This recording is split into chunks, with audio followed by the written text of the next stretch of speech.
Minamahal kong mga kapatid kay Kristo, lalong-lalo na lahat ng mga kaparokya dito sa San Ildefonso Parish sa Navotas. Magandang gabi po sa inyo lahat. Magpasalamat tayo sa Panginoon na tumawag sa atin na magkatipon sa banal na pagdiriwang na ito ng Eucharistia sa okasyon ng pagtatalaga ng bagong kura paroko para sa San Ildefonso Parish.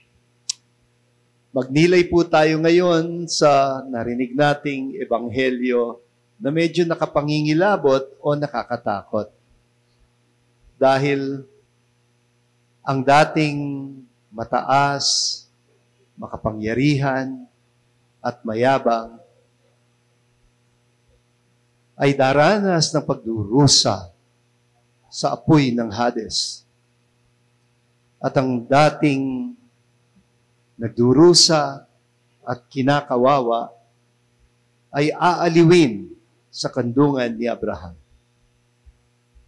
Magandang palaisipan, di po ba? Bangungot ang tawag sa masamang panaginip.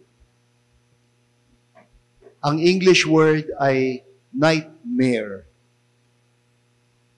Parang bangungot ang dating ng kwento ng mayaman sa Ebanghelyo.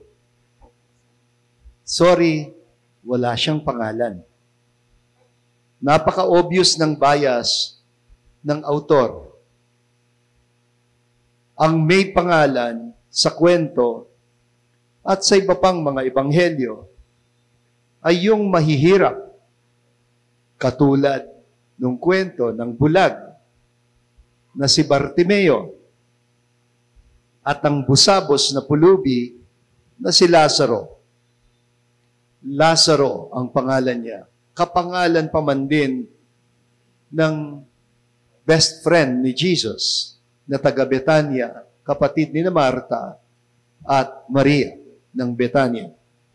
Naalala niyo yung isa pang Lazaro na namatay at muling nabuhay. Balik tayo sa masamang panaginip na mukhang mayroon namang mabuting epekto. Noong buhay pa siya, itong ating karakter na mayaman, makapangyarihan, noong buhay pa siya, ni hindi niya napapansin ang pagdurusa ni Lazaro. Aba ngayon, sa kabilang buhay, biglang napansin niya, nakita niya, nasa kandungan daw ni Abraham. Ayon sa kwento, matagal na daw na nakapwesto sa may pintuan ng bahay ng mayamang si Lazaro na mamalimos. Sa madaling salita, isang patay gutom. Ang galing naman ng Pilipino, may bokabularyo tayo para sa mga taong walang sapat na makakain. Ang hinihintay nila ay mga mumu lang, kahit yung nahuhulog lang sa mesa ng mga may kaya. Pamatid, gutom. Pamatid, uhaw, ang tawag natin sa isang lagok ng tubig. At pamatay gutom naman kapag gusto lang na malamnan kahit konti lang ang tiyan. Pamatid gutom. Pamatay gutom. Kaya siguro patay gutom ang tawag sa mga katulad niya. Pero ayon sa kwento, kahit mumulang daw na pamatay gutom, hindi niya maabot. Bakit? Kasi mas nauunahan pa daw siya ng mga aso. O siguro, may security guard sa may gate ng mayaman. Kaya kahit aabot kamay lang si Lazaro, hindi siya nakikita ng mayaman. At hindi rin siya naririnig. Alam niyo po, Ganyan naman talaga ang sitwasyon ng maraming mga dukha sa ating bansa, sa ating lipunan. Para bang invisible sila. Andyan lang sa tabi-tabi, nandyan lang sa gilid-gilid, hindi napapansin, hindi nakikita. Hindi talaga nakikita ang mga pagdurusa nila, hindi naririnig ang mga hinaing nila. Kung hahayaan natin na manatili ang malalaking mga agwat sa ating lipunan, sa pagitan ng mga tao, ang malalim na mga bangin ng alitan, ang bangin ng pagkakaiba ng sitwasyon sa buhay, bangin na hindi daw matawid. At totoo naman, parang masyadong malalaki ang agwat at bangin sa ating lipunan. Hindi matawid ng marami. Mayroong 2 suggestions yung mayaman sa tulong na pwedeng ibigay sa kanya ni Tatay Abraham.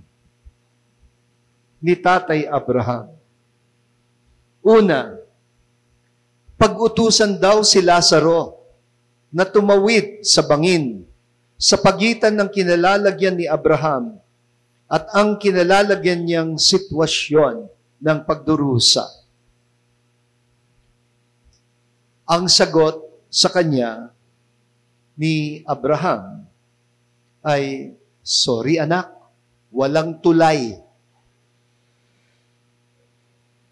Ang second suggestion, pag-utusan na lang daw si Lazaro na tumawid sa bangin sa pagitan ng langit at lupa para pagsabihan ng 5 niyang kapatid upang hindi din daw sila mauwi sa sitwasyon ng kaparusahan. Ang sagot ko, hindi ba meron ng tulay?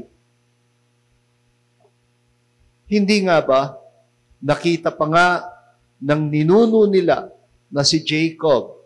Ayon sa kwento sa Book of Genesis, nang minsan isang araw, si Jacob ay nakatulog sa isang lugar, humilig sa isang bato, at siya'y nanaginip. At sa kanyang panaginip, nakita niya ang pangitain ng isang hagdan, isang tulay, isang hagdan na nag-uugnay sa langit at sa lupa. At sa nakita niyang hagdan, mayroon daw mga anghel na umaakyat at bumababa, pumapanhik at nananaog. May traffic ng anghel. Yun nga ang misyon ni na Moises at ng mga propeta, hindi ba?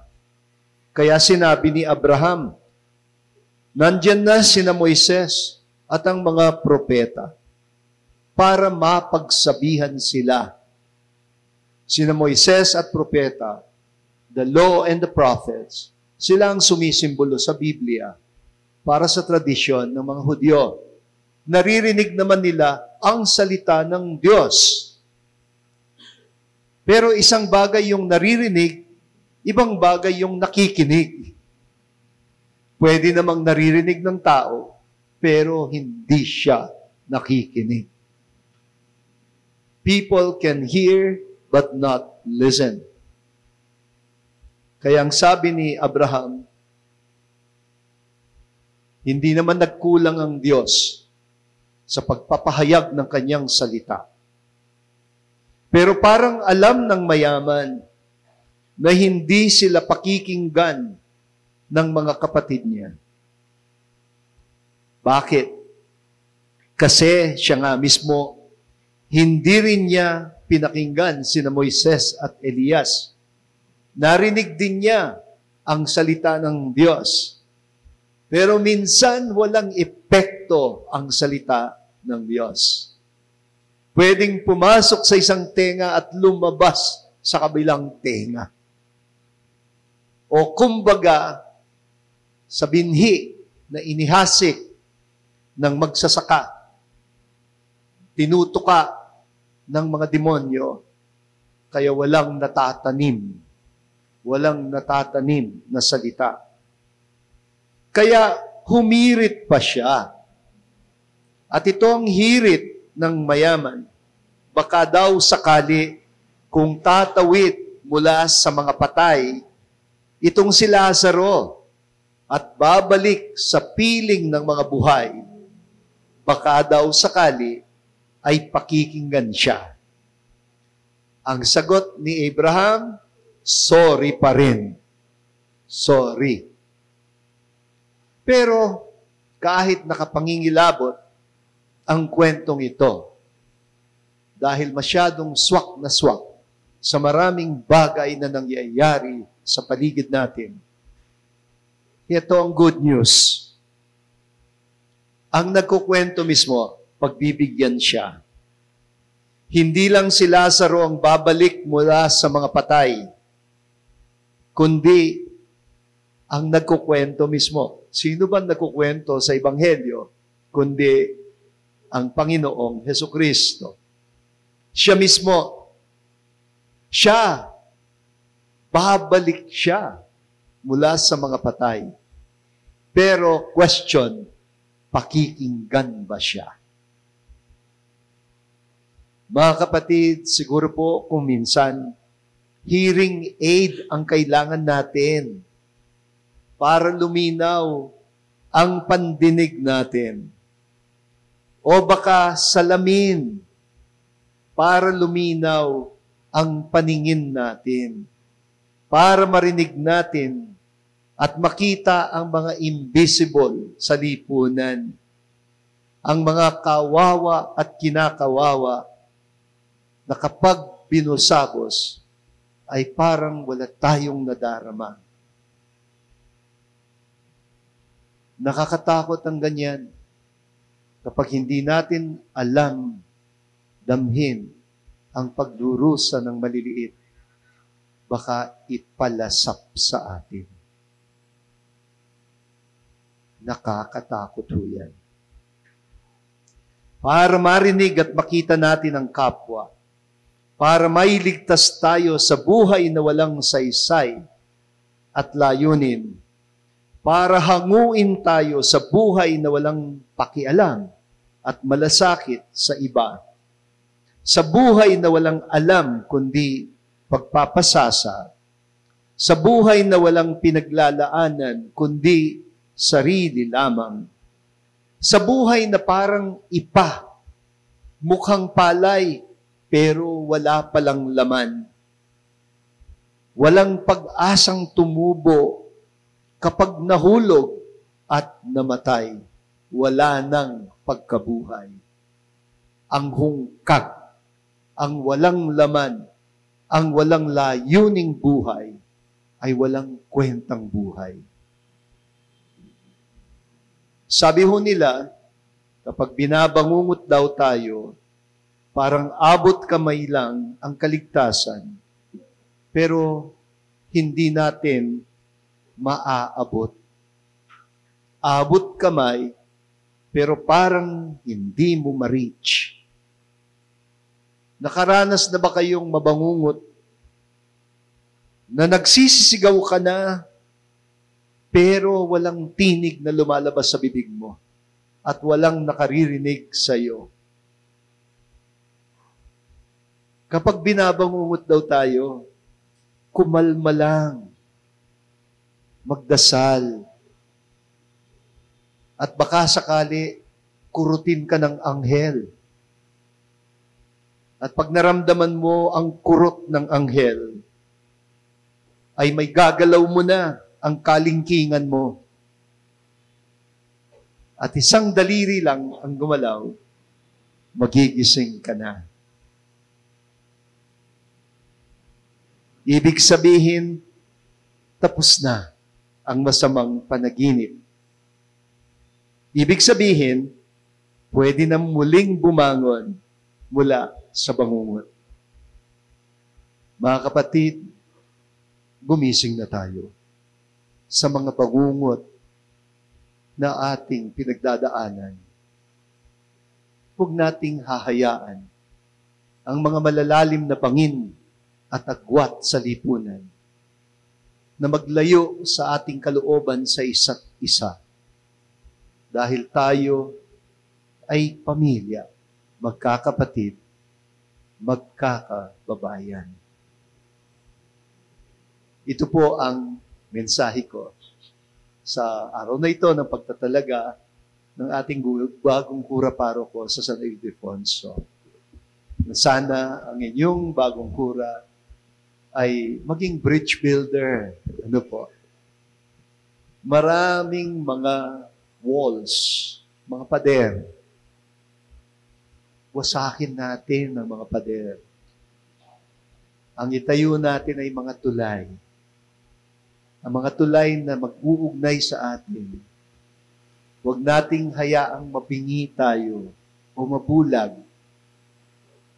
Kasi baka dumating ang panahon, magkabaliktad tayo ng mga sitwasyon upang maturuan tayo ng mga aral.